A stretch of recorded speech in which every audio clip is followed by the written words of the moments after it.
Prime ન્યૂઝમાં આપનું સ્વાગત છે। પ્રથમ જ્યોતિર્લિંગ સોમનાથ મંદિરના 74મા સ્થાપના દિવસની ભક્તિભાવપૂર્ણ ઉજવણી કરવામાં આવી।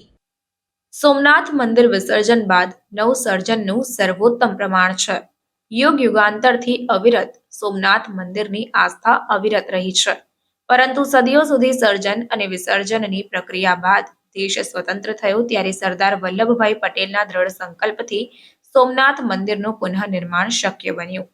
જ્યારે મંદિરનું ગર્ભગૃહ તૈયાર થયું ત્યારે સોમનાથ જ્યોતિર્લિંગ સ્વરૂપની પ્રાણ પ્રતિષ્ઠા 11 મે 1951 અને વૈશાખ સુદ પાંચમના રોજ દેશના પ્રથમ રાષ્ટ્રપતિ ડોક્ટર રાજેન્દ્ર પ્રસાદના હસ્તે સવારે 9:46 કરવામાં આવી હતી।